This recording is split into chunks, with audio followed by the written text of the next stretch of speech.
Muito bem, irmãos, a gente está na penúltimo encontro falando sobre nós, sobre encontros de muitos eus.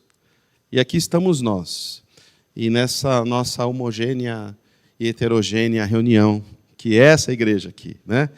Desde lugares distantes a tantas outras coisas, como a gente tem diferenças. O bom é que tem pouco palmeirense. Temos várias diferenças, e isso faz de nós assim com um desafio maior para ser nós. Mas louvado seja Deus, porque também é uma igreja que respeita isso. E a gente tem meditado nisso nesses domingos. Para mim é sempre difícil me despedir de uma série, a gente está quase. Então, próximo domingo a gente tem a última, que é um tema muito relevante. Hoje a gente vai falar sobre uma questão que compete a todos nós. Todos nós somos. Nós que seguimos Jesus. Eu gostaria de trabalhar com vocês na ideia da questão de sermos curados. Essa nossa condição humana, e acho que vocês devem concordar comigo falando que ela é falida, que ela é frágil, que assim, é uma condição sine qua non de um tropicão ali na guia, na angulação X assado, uma casca de banana, tchau você e eu, não é? Somos frágeis, frágeis, frágeis, frágeis. E sobre essa condição limítrofe, né, existe uma grande ambição humana, que é a imortalidade, que é a supremacia do poder, que é não ser tão limítrofe assim, que não é ser tão frágil. A gente sabe que isso não é possível, mas essa é uma grande ambição interna da gente, no meu ponto de vista, porque a gente tem a marca do Deus Trino. Nós somos feitos à imagem de Deus, de um Deus eterno, de um Deus poderoso, do Deus imortal. Essa é uma marca que nos acompanha. Por isso que essa imortalidade é uma coisa que tanto nos afeta. Por isso que as nossas falhas, esses limites, são coisas que, de fato, estão dentro da gente. Então, nessa nossa história da humanidade, né, existe uma grande ambição de promover um equilíbrio, né, sobre essa questão limítrofe da gente. De uma forma muito mais para frente, essa ambição chama-se promoção de saúde. Sermos seres equilibrados do ponto de vista de saúde. E para o mal e os derivados que a gente tem dentro da gente, na humanidade, pode-se dizer até que é uma ambição um pouco fantasiosa, né? Um desejo que a gente tem de achar esse ponto, né? Como eu disse agora há pouco, né? Que está ali, adormecido, oculto. E aí, com o tempo, a humanidade foi construindo assim arquétipos, né? Foi construindo na história, na filosofia, seus heróis, né? Então, existem semideuses, existe... Puxa vida, né? Os filmes que mais fazem sucesso normalmente têm a ver, né, com um grupo de heróis, com pessoas que têm superpoderes. São coisas que nos encantam. Mesmo a gente que já está mais desacreditado, quando você vê essas coisas, né? Foi o meu filme da infância, Superman 1, Christopher Reeve, lembro bem dele, que é um grande herói que eu fiquei assim, ainda na pré-adolescência, totalmente frustrado, porque o meu grande herói estava andando de cavalo, caiu, bateu e ficou tetraplégico. Lembra disso? Ele morreu tetraplégico, o Superman. É um símbolo interessante esse, né? E assim, heróis, criaturas, semideuses, né? Deuses do Olimpo, deuses que, né? Existe sempre essa grande ambição oculta dentro de nós, sobre a cura. E a poesia e as artes são uma expressão muito clara disso, sobre vários aspectos. E a gente continua elegendo nossos heróis, seja na música, seja no futebol, sempre essa coisa que se chega perto daquilo que parece ser perfeito, né? Aquilo que não tem ruga. Lembro de uma música do Chico Buarque, né? Procurando bem, todo mundo tem bereba, só a bailarina que não tem, né? E ele faz uma lista de várias coisinhas, né? Que atinge aquele ser angelical, né? Mas vai ver se a Sarinha já não tem calo no pé. Se está na ponta, o pezinho dela já está zoado, né? É assim mesmo.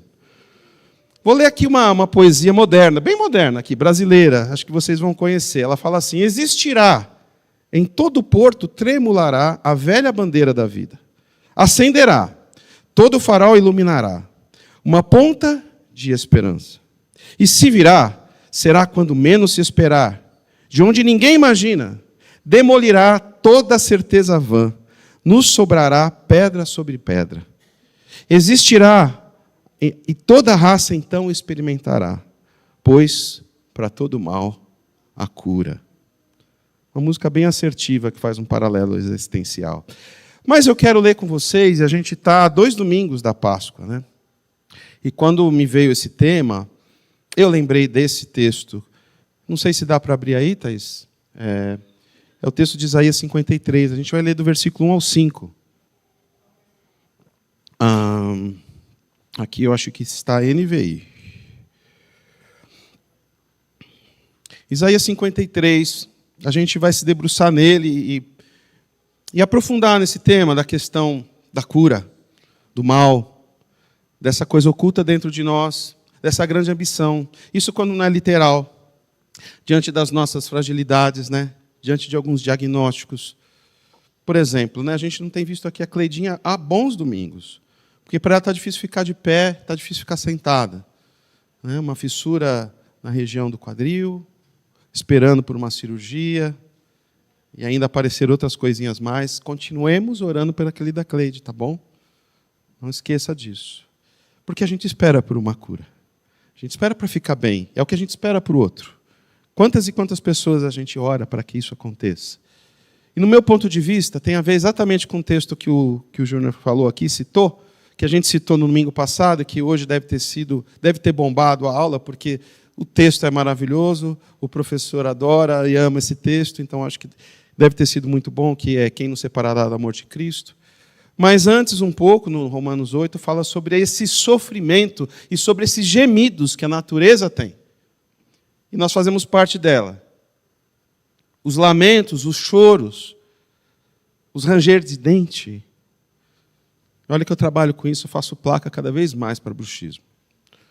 Porque é tensão, é ansiedade. É esse mal que a gente espera a cura. Às vezes tem um nome, às vezes tem diagnósticos, às vezes tem uma história, às vezes tem uma pessoa. Mas é sabido e é reconhecido pela psiquiatria, pela psicologia, pela psicanálise, pela teologia, pela palavra de Deus, que mesmo quando você acerta o nome, parece que ainda existe um lamentar. Parece que ainda existe um ranger de dentes. É sobre isso que eu gostaria de falar com vocês. Dá para ler o texto, querida? Ótimo. Então vamos ler do versículo 1 ao 5. Fiquem em paz, está tudo bem, viu, irmãos? Está tudo bem. Quem creu na nossa mensagem e a quem foi revelado o braço do Senhor, ele cresceu diante dele como um broto tenro e como raiz de uma terra seca. Ele não tinha nenhuma beleza ou majestade que nos atraísse. Nada havia na sua aparência para que eu desejasse.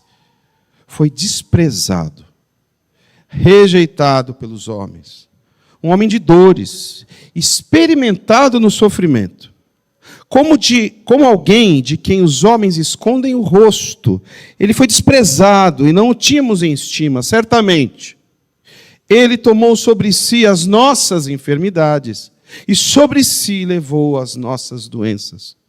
Contudo, nós o consideramos castigado por Deus, atingido por Deus e afligido.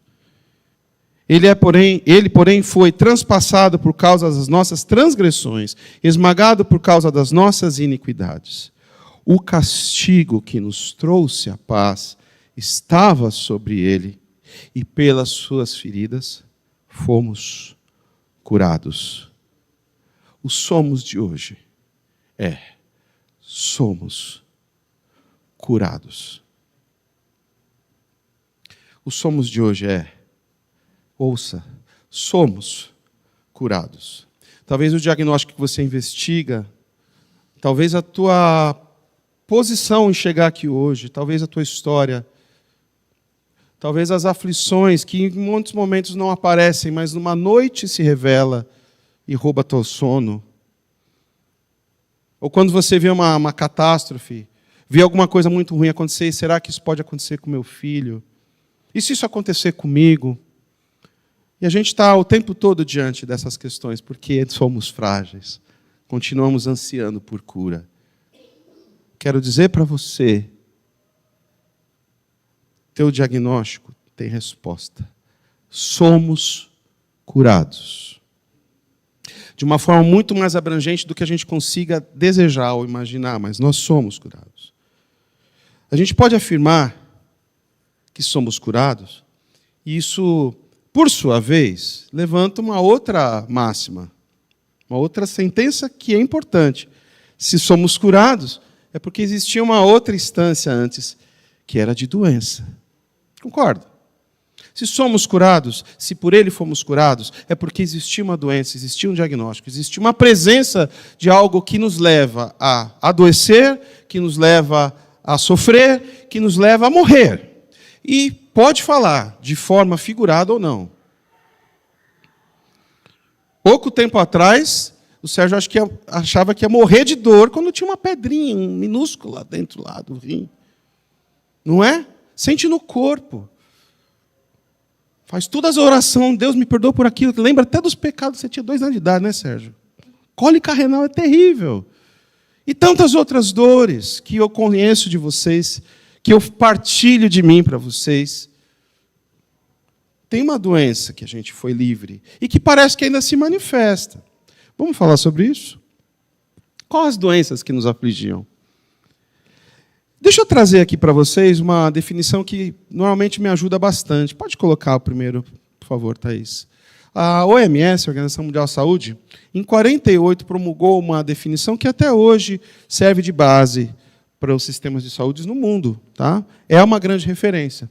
Doença é um conjunto de sinais e sintomas específicos que afetam um ser vivo, alternando o seu estado normal de saúde física e mental. Veja, ser vivo quer dizer que nós aqui, nesse momento, temos células, tecidos, órgãos que estão lutando para continuar vivos. O ser, a unidade de vida mais pormenorizada que temos, que são as nossas células, elas têm dentro delas um sistema responsável por tudo. Respiração, síntese de energia, alimentação.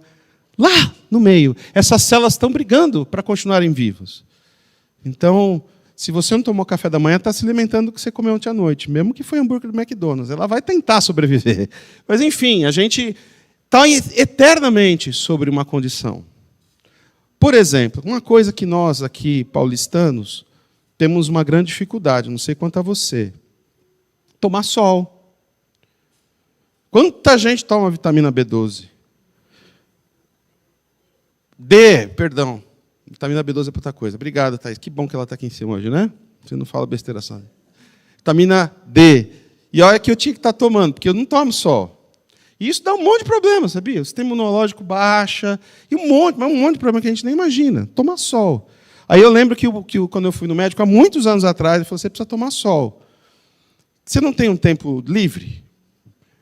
Aí eu falei, tenho. Então, faz o seguinte, por exemplo, domingo de manhã, fica de sunga, fica ali de sunga e tal, fica tomando sol. Falei, olha, não vai dar certo eu ficar de sunga onde eu estou domingo de manhã. Não vai dar certo. Não vai. Eu falei exatamente isso para o médico. A gente não toma sol.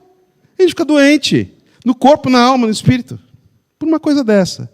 As células, então, quando você passa pela calçada e vem um raiozinho de sol, elas corre que o desgranhento está andando no sol. Aproveita. A gente tem uma luta dentro de nós para ficar vivo, seres vivos.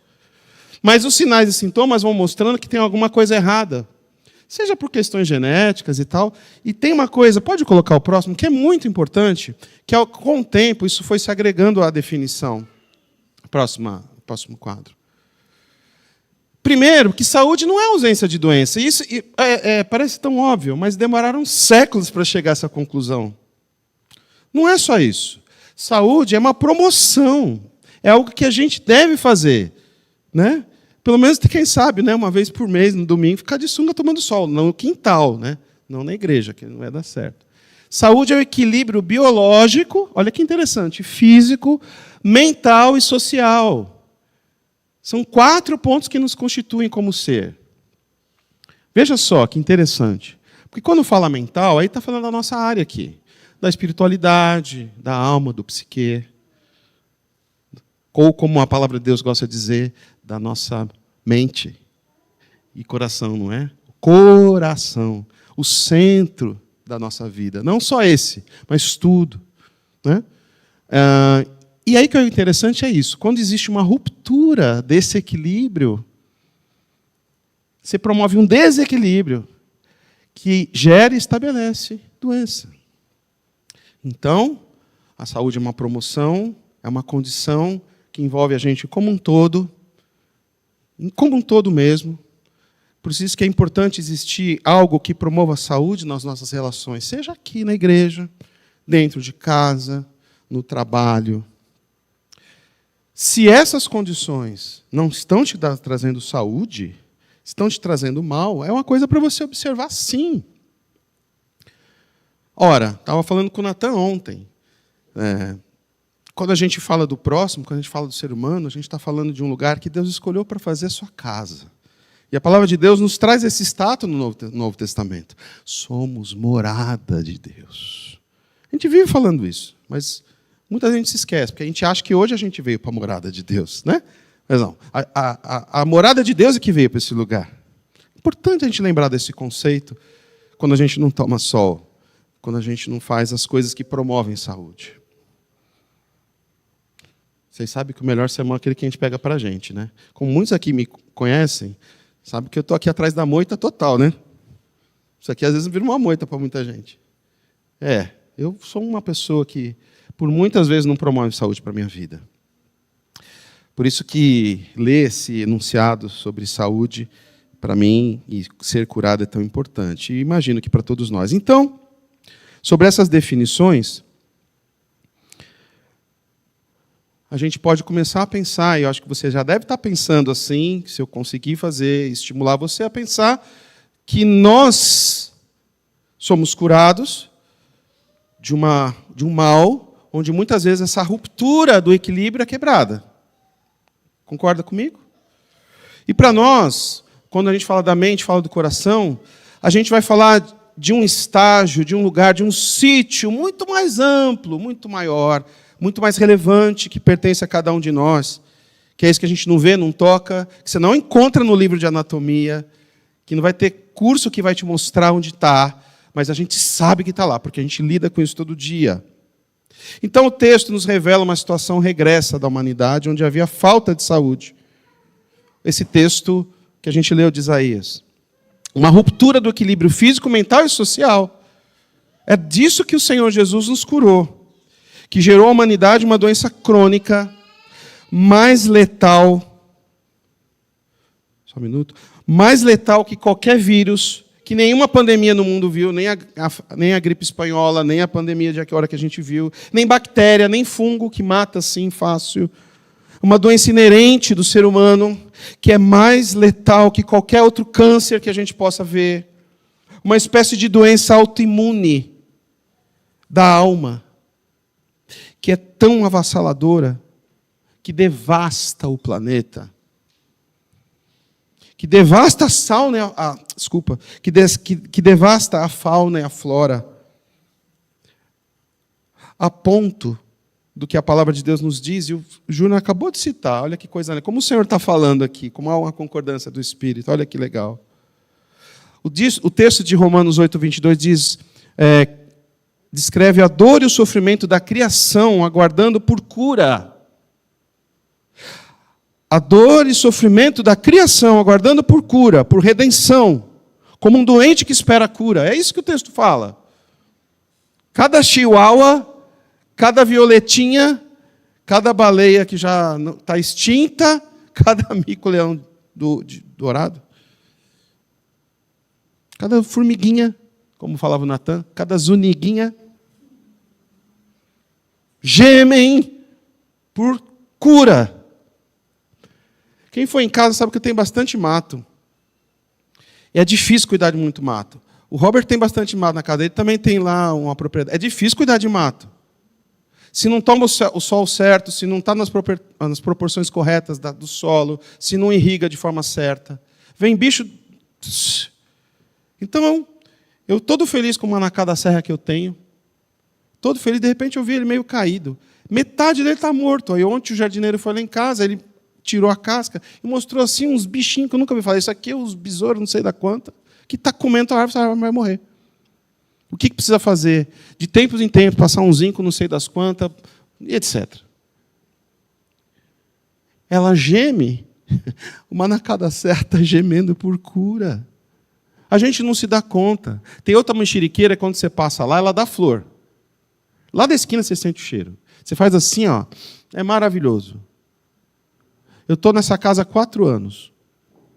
A mexerica cresce até um ponto e fica dura que nem uma pedra. Ela está doente disso, o jardineiro. Eu sou homem da cidade, fico fora de casa o dia inteiro. Não sei quantos % de potássio e ônio. Né? Sabe por quê? A mexeriqueira está clamando por cura.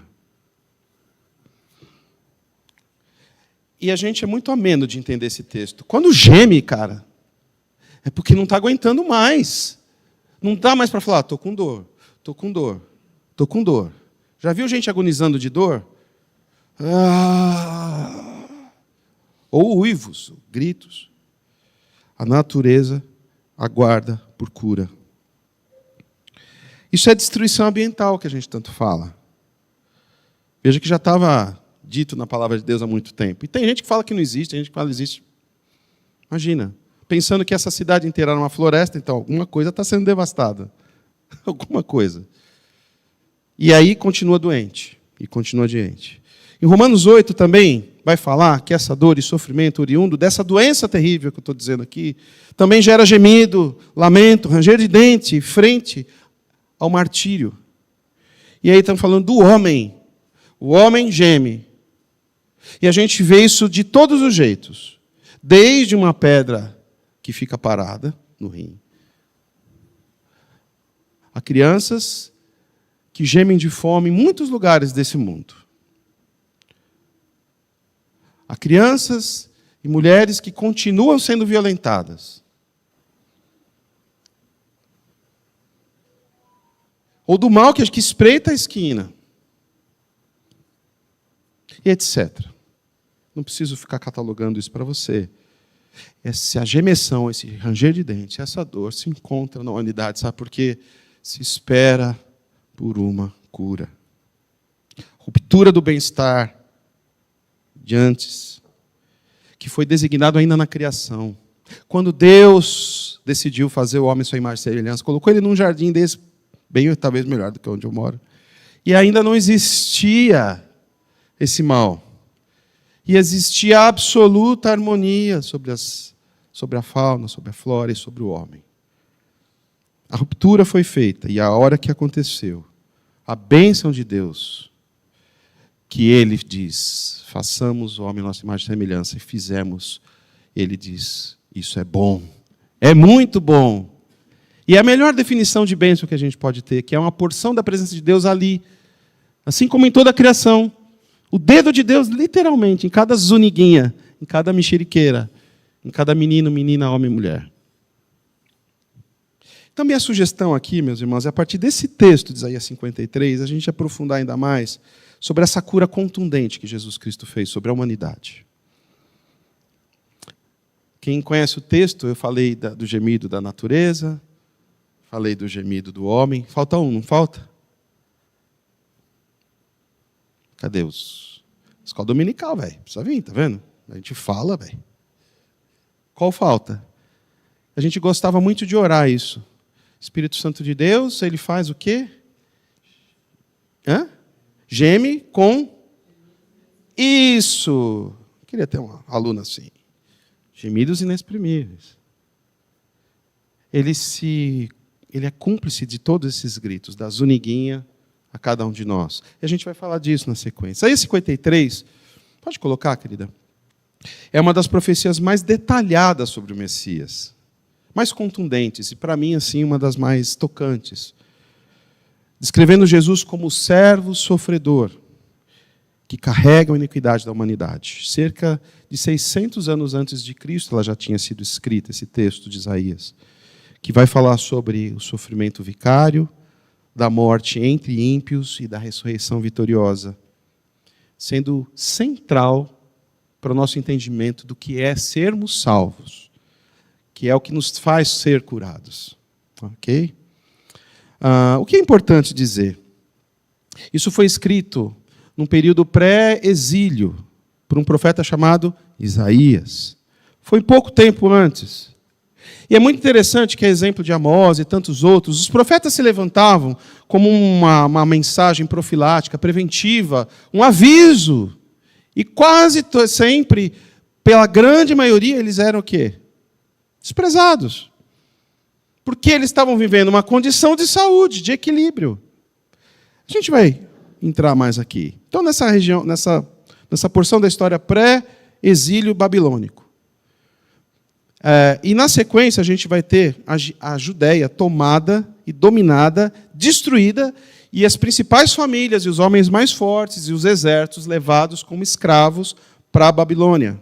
Isso aconteceu em 597 a.C., durante o reinado de um rei que já tinha perdido tanto assim, a orientação de Deus. Estava tão fraquinho que ele é ridicularizado, não deveria, mas é assim que é chamado, como o rei fantoche, porque faziam dele o que ele queria, Zedequias. Importante lembrar quem era Nabucodonosor. Ele era um tirano que tinha muito desejo sobre o poder, sobre supremacia, sobre dominar o mundo. Já viram essa história alguma vez na história da humanidade? Sempre se levanta um desses, não é verdade?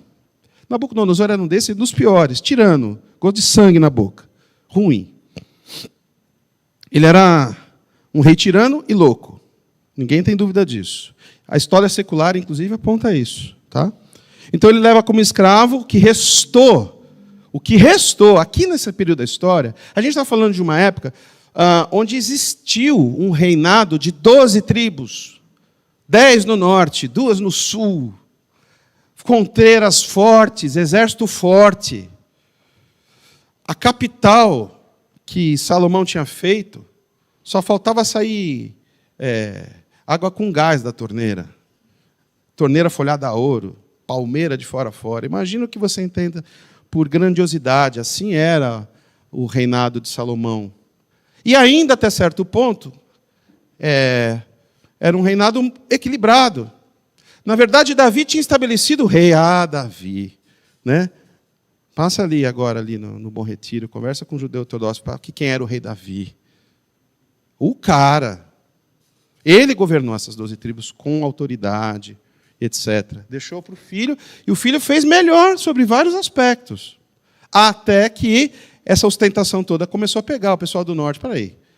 O que estão fazendo aí com o valor dos nossos impostos? O que estão comprando? O que estão fazendo? Por que toda essa ostentação lá? E aí começou a criar uma rivalidade tamanha que aí começou a existir uma guerra civil.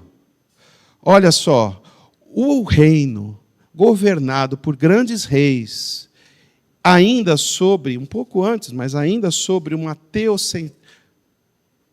teocentria? Perfeito, do ponto de vista humano, ele se acabou por si mesmo. Assírios, filisteus, etc., dominaram, porque a fortaleza e a segurança foi baixa. Mais ou menos como naquela tarde onde os reis vão para a guerra e o Davi achou ficar melhor em casa, batendo o Raider e as havaianas dele, e aí aconteceu o que aconteceu. Quando você abaixa a guarda, né? E esse foi o prenúncio de coisas que vão acontecer no futuro, né? E essas 10 tribos do norte pulverizaram, e aí ficou só a Judéia no sul. É nesse momento que Isaías ainda está falando, vai pulverizar aqui também. E eles não acreditaram, porque assim, na cabeça deles, olha só, essa pulverização dos 10 do norte está certa. Aqueles caras lá, sabe aquela história dos samaritanos e tudo mais? É daquela região lá.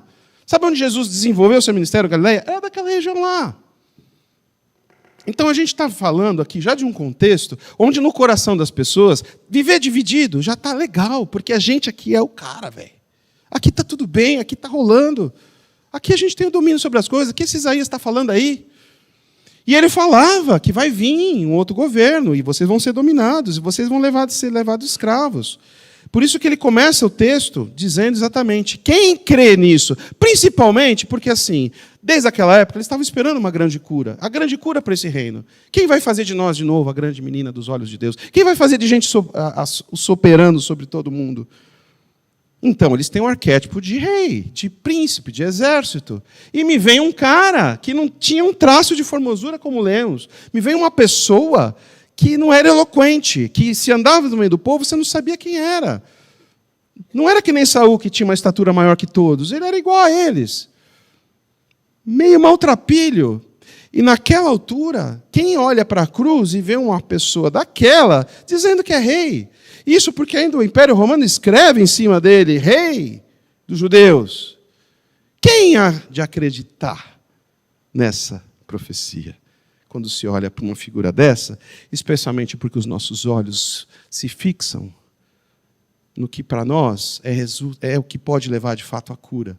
Cura da saúde emocional, cura da saúde financeira, cura do casamento dos filhos. Onde estão os nossos arquétipos? Onde estão os nossos heróis?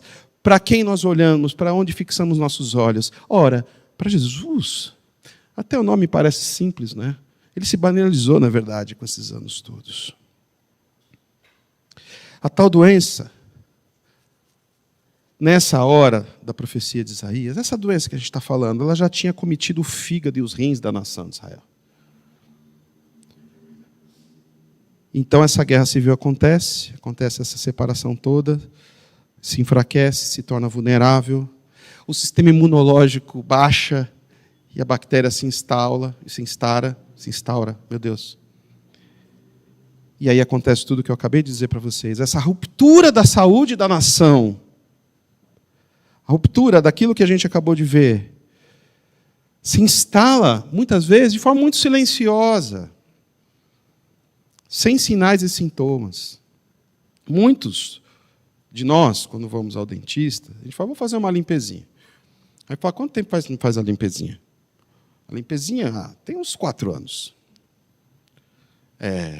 Aí vai fazer a limpezinha, e aí o paciente ele põe para fora os nariz. Nossa, sangue! Existe uma crostinha que fica presa entre o dente e a gengiva, chamada placa bacteriana. E ela vira como se fosse a nossa cutícula, só que entre o dente e a gengiva. Ali por baixo, as bactérias fazem a festa, porque a placa bacteriana é feita de bactéria. Quando você vai fazer a limpezinha e arranca aquilo, um coágulo de célula morta se desfaz. Dentro, embaixo da placa bacteriana, tem célula morta.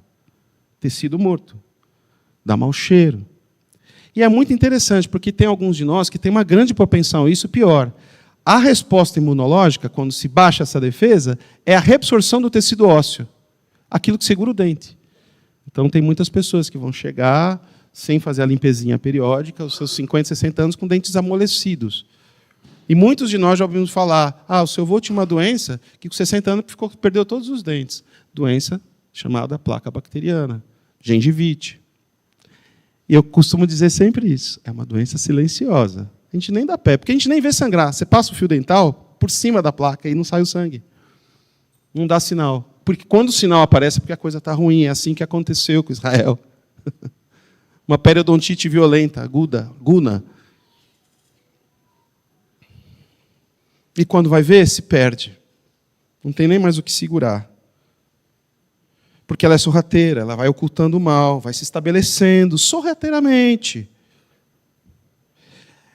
E essa falsa interpretação do mal me faz achar que está tudo bem. Então eu sou enganado pelos meus olhos, às vezes pelos meus ouvidos, pelo paladar, pelo tato.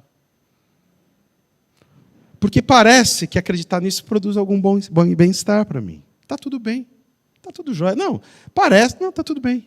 E sorrateiramente a destruição vai acontecendo. O curso silencioso da destruição vai continuando. O reino da Judéia do sul, que é Judá e Benjamim, era um sinal vivo da doença. Quando eles não conseguiam mais entender que só existiam eles dois, é porque a doença já tinha 3/3, 3/4 destruído tudo. E um profeta como Isaías se levanta e eles menosprezam a palavra. Quem vai acreditar nisso? Basicamente é isso que fala. O profeta diz, quem é capaz de crer e acreditar nisto que estamos vendo? 53:1. A figura e postura desse Redentor, do que nos trair é a cura, não passa credibilidade. Não é isso que pode ser a cura. Não pode ser. Primeiro que nem tão mal acho que estou, e ainda mais um cara como esse. O Messias não teria aparência atraente, sendo desprezado e rejeitado. A profecia indica que ele seria um homem de dores, familiarizado com o sofrimento e desprezo pelos homens. Na semana passada, quem que teve aqui domingo passado? Levanta a mão. Acho que estava mais divertido um pouco, né, do que meu sermão, né? O Marcelo é incrível. Bom humor mineiro, né? Bom demais, dá conta. E a gente foi visitado por Jesus na visita dele, não é mesmo? E a tônica era falar sobre os nossos medos, né? Então ele nos desafiou a olhar para os nossos medos mais internos, olhar para dentro de nós e encarar esses medos. E o Espírito Santo estava aqui, e quem aceitou esse desafio foi tocado. Porque, ao contrário do que diz o Chico, programando bem, todo mundo tem medo. Todo mundo tem algum medo. E eu posso sintetizar aqui o que ficou para mim, né? O que para você talvez outras coisas ficaram. A gente, nessa quarta-feira, inclusive, o Júnior nos estimulou a falar, e foi muito bom essa troca. Meu Deus, como a gente espera por vocês na quarta. Vou falar como que foi na quarta lá em casa. Os moleques chegando de fome. Você não tem noção do que é o Natan com fome. A geladeira é pouca, assim, concretamente, né? Uma side by side. Ele come ela inteira, acho que é a impressão que dá. E ele estava fazendo a janta. No meio da reunião, a Thaís foi buscar ele na estação. E eu estava ali sentadinho, ouvindo o Júnior e os irmãos. Aí a Thaís falou, a janta está pronta, vamos jantar. A gente sentou. E a gente começou a comer ouvindo os irmãos falando. Dá para entender, moçada? Não vem com desculpa que você não pode. Desculpa falar isso. Eu tinha que falar. Dá sim, dá pé. É só querer, vai lá, é bom. Não estou falando para pegar no pé, não. É só porque é bom demais quando a gente vê vocês lá. Certo, Júnior? Certo, Paulinho? É bom, é bom. E aí, na hora da oração, foi um momento muito tocante, por sinal. Muito tocante. O Natan estava temperando a salada com limão, aí ele parou, fechou os olhinhos. Foi movido pela oração do Júnior. Entende? Deixa o milagre entrar na sua casa, meu irmão, pelo Zoom. Isso aqui serve para coisa boa também. Vendi meu jabá. Mas eu estava falando. Mas por que eu falei disso, Thaís? Me ajuda aí. Você aqui presta atenção no que eu falo. Medo. Aí, Thaís. Esses medos que todos nós temos, né? Esse medo que cada um de nós tem, que está dentro de nós. E ele precisa e deve ser enfrentado. Sabe como? Do jeito que a gente fez no final do sermão. Uns com os outros, diante do nosso Pai. É assim que se dissipa o medo. A palavra de Deus fala que o amor lança fora todo medo. Como se dissipa esses medos? No amor. Onde está o amor? Está nos braços do Pai. E nós somos família, a gente tem falado assim. É um exercício. Para isso que a gente está aqui. Quer dizer, então, que as soluções daqui são transitórias. Tem muita coisa boa. Ninguém está falando para ninguém viver alienado. Eu estudo, eu leio para caramba. Mas, ainda assim, elas são transitórias, são finitas, são até onde a gente consegue enxergar e ver. A gente está falando de coisas muito maiores, que necessitam da bênção de Deus. Essa mesmo do Éden, a presença dele sobre. É invocar a presença dele sobre. Ele ser o primeiro e último conselho da gente sempre, a palavra de Deus, dos irmãos. Amém, irmãos? Está aí um conselho para a gente entender do que a gente está sendo curado. E de onde nos virá o socorro? O salmista pergunta. Nosso socorro vem de... que criou o céu e mar. O legado de servo de Jesus. A sua árvore genealógica. A sua aparência. O lugar onde ele cresceu na infância, rapaz. Não dá credibilidade. Por isso os seus rejeitaram. Por isso que precisa entender quem é Jesus, cara. Precisa entender o que é a fé, o que é seguir Jesus. Onde está o poder de Deus? Se Jesus é a máxima revelação de Deus, é Jesus de Nazaré.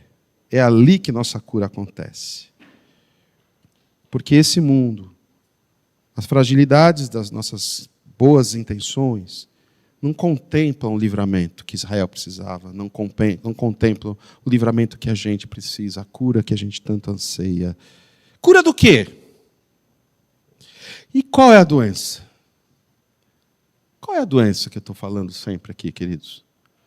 Alguém arrisca dizer? Quem tem coragem? Ansiedade é um fruto dela. O que é a grande mal do homem que foi ainda introduzido no Éden? Pecado. A gente não pregou sobre esse nós aqui, está escrito. Mas é isso também. Importante. Filhos, discípulos, perdoados, livres, amigos. A gente passou por todos esses temas, hoje curados. Mas é importante a gente se lembrar. Eu vou dizer para você uma coisa aqui, meu irmão, minha irmã, meu amigo, minha amiga. Está aí uma coisa que está se esvaindo das mãos da gente. A consciência sobre o que é pecado. Pronto, lá vem o pastor. A gente, na verdade, pode até ser intimidado por como é o mundo hoje a não falar sobre isso.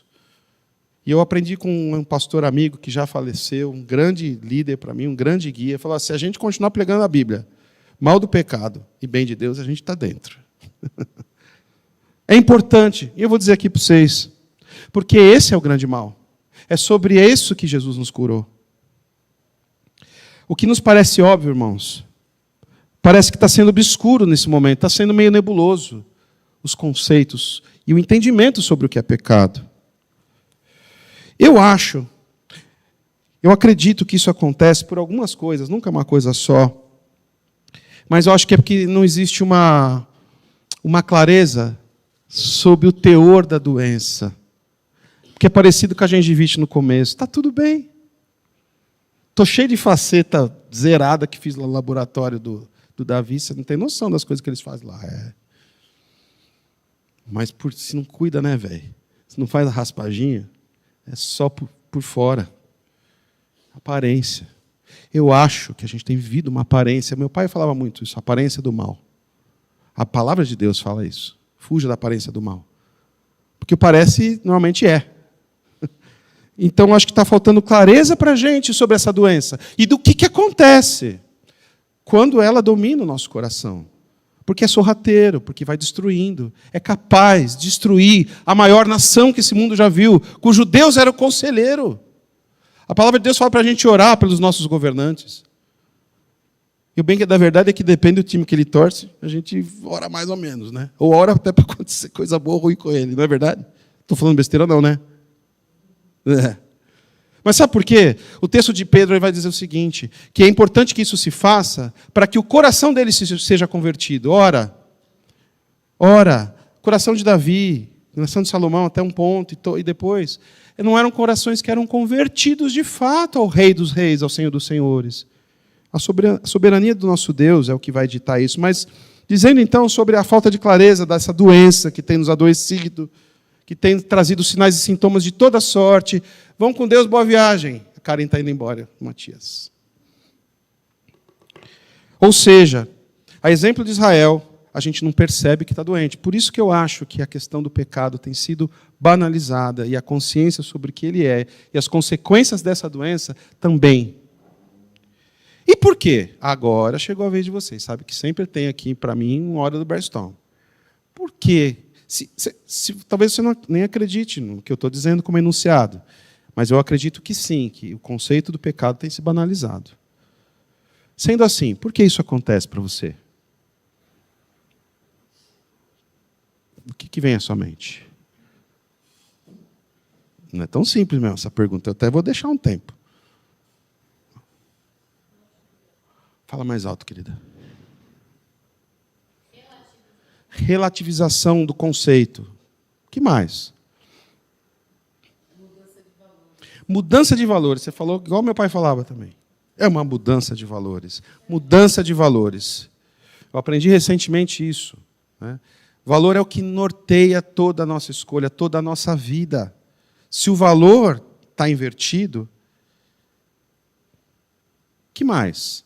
Relativização, mudança de valores, o que mais? Normalização, boa palavra. O que, Jorjão? Banalização, o que mais? Por que você acha que está assim a coisa? O que mais que te sobrevém? Arrisca de dizer, falar. Eu listei, além dessas coisas, uma coisa que me vem muito à mente. Acho que talvez ao meu coração. Arrogância. Eu lembrei do texto de Tiago, acho que antes, no final do 4, quando ele fala assim: convertei o vosso riso em pranto, para você conhecer o que é a graça de Deus. A gente ri de coisas que são, a gente faz piada, a gente às vezes até conta vantagem achando que está confessando pecado. Banalização, sim, como vocês falaram, mas porque existe uma certa arrogância. Não estou no meu lugar onde eu deveria estar, na humildade de reconhecer esse erro. E não deixar entender que, beleza, está tudo bem. Uma arrogância também na autossuficiência, eu coloquei aqui.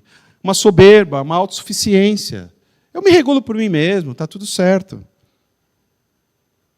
O doente encontra a cura quando assume a sua postura de paciente. Sabe uma definição muito simples de paciente, muito interessante? Paciente é o que espera pela cura. Esse esperar, paciente espera, sem ser o doente, ele espera. Mas é tão importante, vocês devem ter ouvido isso alguma vez, já viram, ou já vivenciaram, você acreditar que você vai ficar bom. Não é decisivo, não é definitivo, mas é de suma importância. Para você esperar ficar bom, no mínimo, por exemplo, você vai tomar sol, ou vai fazer um exame, né? Começa por aí. Mas essa é uma autossuficiência que eu acho que está muito emplacada no mundo hoje, e essa postura de paciente que a gente precisa ter. Agora eu vou entrar numa questão muito importante, já para terminar. Eu me lembrei de um texto de Lucas 15, quando a gente esteve aqui falando, acho que foi sobre família, e a gente falou do pai e do filho, e de quando o filho, então, ele percebe o que estava acontecendo com ele. Não demorou um tempão? Ouvido, visão, paladar, toque. Quando ele estava com a conta cheia, ele estava feliz, vivendo a vida. O dinheiro foi acabando, os amigos sumiram. E aí diz o texto diz exatamente isso, que ele vai atrás, ele vai disputar a comida dos porcos. Mas, na verdade, ele perdia toda vez. Então, ele estava passando fome, maltrapilho entre os porcos. E ele fala: eu vou para a casa do meu pai. E quando ele aparece no meio do caminho, o pai já parece que estava esperando, vai à direção, corre, abraça. E ele fala: pai, eu pequei contra o Senhor e contra Deus. Isso é é uma parte importante do texto. Eu pequei contra o Senhor, ou sobre a sua autoridade, aquela que Deus resignou sobre você, e também contra Deus. Por quê? Parece que ele fez algo que lhe era direito. Sabe por quê? Essa é uma coisa muito importante desse texto também. Ele quis a parte da herança dele quando o pai estava vivo. Eu falei isso aquele dia. Ou seja, de alguma forma, ele desejava que o pai dele não estivesse presente, as coisas iam se resolver de uma forma muito mais simples. Acho que a primeira coisa que ele pensou, já pensou? Se meu pai morre amanhã, pronto, está tudo resolvido. Mas isso não foi pouco. Ele ainda teve a pachorra de falar: pai, você é legal, você cuidou de mim até agora, mas olha, eu quero viver a minha vida. O que lhe foi mais importante, o que o pai deu para ele, o de mais importante, não foi a herança, foi a liberdade. Ele podia tornar ele preso, falar que ele era um desgraçado, que nunca mais ele devia aparecer, não me aparece nunca mais aqui, nada. O pai deu o dinheiro, eu sempre achei esse pai um frouxo, verdade é essa, como que faz um troço desse? Mas então ele reconhece, mas até então os olhos, o nariz, a boca, os sentidos estavam norteados, anestesiados, e ele não entendia o pecado, arrogante dentro da sua escolha, autossuficiente, precisa do meu pai. Pecamos ao negligenciar a presença de Deus. Esse é o nosso maior problema. A origem do mal que se estabelece no coração do homem é negligenciar a presença de Deus, que tudo vê, que está em todo lugar. Então, você tem que fazer alguma fantasia de viver o que você está a fim de viver e virar as costas para Ele. Mas Ele está lá. Ele é um Pai de amor. A gente peca, então, a negligenciar a presença do Pai. A origem do mal que se estabelece no coração do homem. Uma vez identificado um coração que rejeita, que despreza a presença de Deus, quando a gente entende isso: pai, pequei contra o Senhor, eu pequei contra Deus, se deflagra o processo festa. Se deflagra o processo anel no dedo, roupa, churrasco. Eu tinha um filho que estava morto, agora está vivo.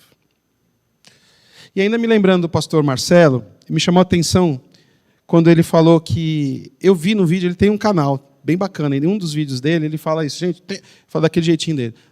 tenho uma coisa para pedir perdão para vocês. Nossa, que vergonha sou. É que eu nunca acreditei que tinha que fazer terapia, até que me deu uns negócios aqui. Um tal de pânico. E eu comecei a fazer, e faço. Ele falou aqui para a gente, né? Que faz. Então, e aí? Eu não falei que o diagnóstico é cura? Como que isso ainda acontece? Porque ainda precisamos dessa terapia. Falando dessa questão do coração, principalmente. Aí eu me lembrei do texto de 2 Coríntios 5,17. Pode colocar, Thaís? Portanto, se alguém está em Cristo, é uma nova criação. As coisas antigas já passaram, eis que se fizeram novas.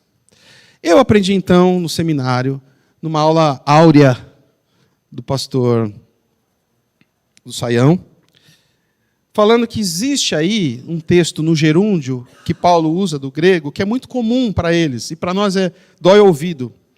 Tipo, quando você é interpelado por alguma venda de telefone, nós estamos fazendo uma campanha que estaremos desenvolvendo, né? Esse gerúndio que é bem condenável para nosso português, mas no grego, o certo era dizer que as coisas estão se fazendo novas. A cura já está estabelecida, mas a gente está num processo. Diante ainda da nossa fragilidade, da nossa finitude. Que a gente ainda continua frágil. Ainda, mesmo com a cura, calçada, casca de banana, tchau, José. Então, isso me fez assim, entender, isso me foi muito libertador. Porque existe um dia que eu lembro na minha cabeça, que eu confessei Jesus como Senhor. A cura veio para o meu coração? Sim, mas as coisas estão se fazendo novas. E o gerúndio aqui é muito bem-vindo. Tá? Portanto, eu posso declarar... Pode colocar o próximo, Thaís? Nós somos curados. Vou ler de novo essa parte do texto. Certamente Ele tomou sobre si as nossas enfermidades e as nossas dores levou sobre si. E nós o reputávamos por aflito, ferido de Deus e oprimido, mas Ele foi transpassado pelas nossas transgressões e moído pelas nossas iniquidades. O castigo que nos traz a paz estava sobre Ele, e pelas suas pisaduras fomos sarados. A nossa tradição cristã evangélica, ela foi abandonando muitos símbolos, mas eu estou olhando para um aqui para lembrar assim, no meio escrito, curado. Quando você olha para cá, curado. Por isso que a gente ainda valoriza esse símbolo. Eu digo para você, com todas as letras, você está curado por conta de Jesus, em nome de Jesus.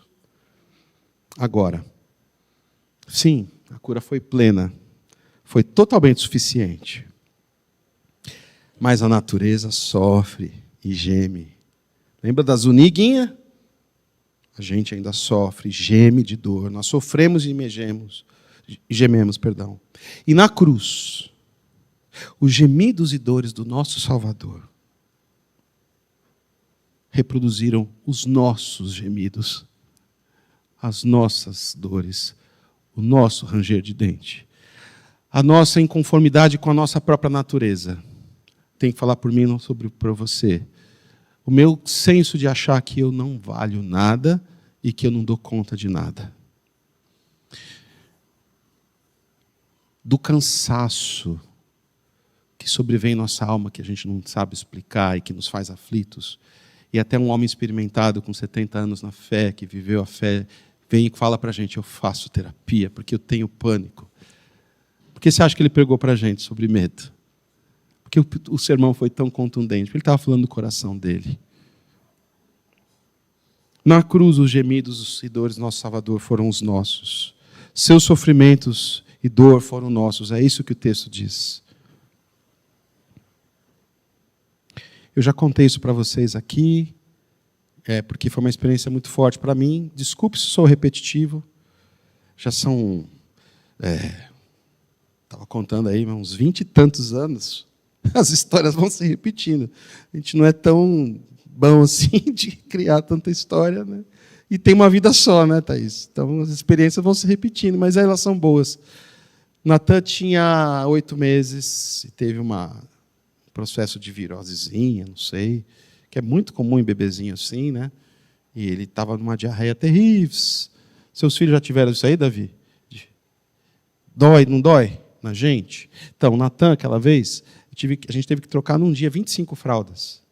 Ele não estava com assadura, ele estava com feridas. Pensa nos ungüentos da avó, pensa, a gente pagou uma consulta cara que a gente não podia pagar. No meio do dia, saímos lá de Mauá, para ir lá na região da Paulista. Pior de tudo, o cara não nos atendeu, lembra? Ele era tão bambambam que ele saiu para dar uma entrevista. A gente esperou 1h30. Aí eu passei na farmácia, comprei qualquer coisa a mais, e o moleque chorando. E naquela madrugada ainda ele chorou muito, e ele uivava de dor. Sabe o que é um bebezinho? Uivar de dor. Ele não se continha.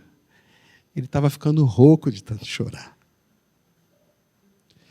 Aí, velho, Deus, vamos conversar aqui. Tá a avó, e a avó, as vós duas, mulher de Deus, devem estar de joelho nesse momento orando pelo neto delas. Estão sofrendo junto. E o senhor não se move daí? Eu não tenho mais o que fazer, eu já fiz tudo para esse moleque, ele está sofrendo.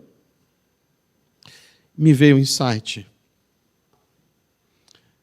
Véi. Deus às vezes fala assim comigo. Véi. É assim que eu imagino. Eu já tive a bunda assada. Você esqueceu? No meu tempo, não tinha nem fralda. Era de pano. Uma mulher não conseguia limpar 25 fraldas de pano. Eu vim para cá para que o Natan, para ser cúmplice dele. Esse gemido dele é o meu também. Entendeu? A gente é tão etéreo nos textos. Mas é isso que Jesus está falando. É isso que o texto de Isaías está falando. Que aí, no caso, é essa dor que estava me falando alto. Eu não sei qual é a tua, meu irmão. Não sei o que é que te faz levantar de madrugada. Qual é a ferida que te faz levantar, que te faz chorar. Mas lembre-se, os gemidos e choros seus foram ouvidos a ponto dele comprar para ele e levar isso na cruz para ser morto por nós, para ser nosso cúmplice. Nós servimos a um Deus que não tinha a menor necessidade de ter a bunda assada. Desculpe falar desse jeito. A gente está adulto aqui, cristão velho na fé, mas ele teve.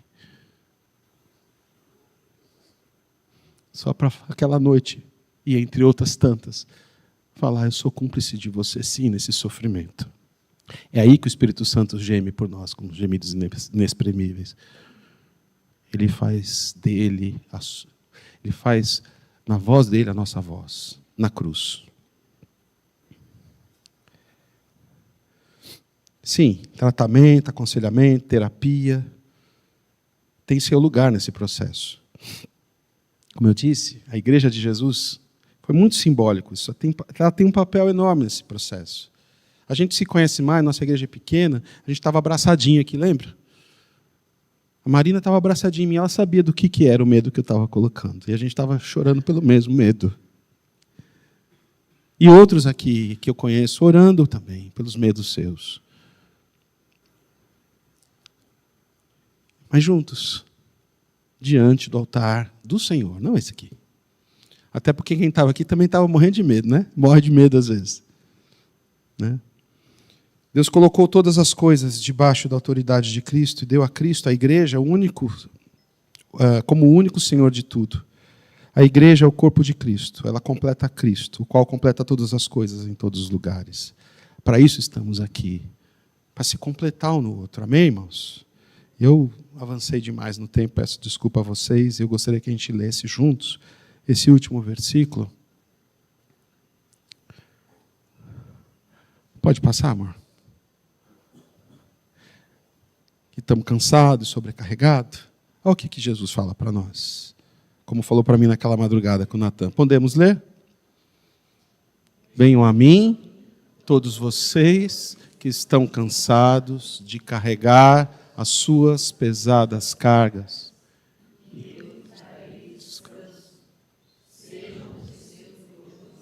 E aprendam comigo, porque sou bondoso, tenho um coração humilde E vocês encontrarão descanso. Encontrarão cura. Essa frase foi minha. Mas tudo bem? Amém?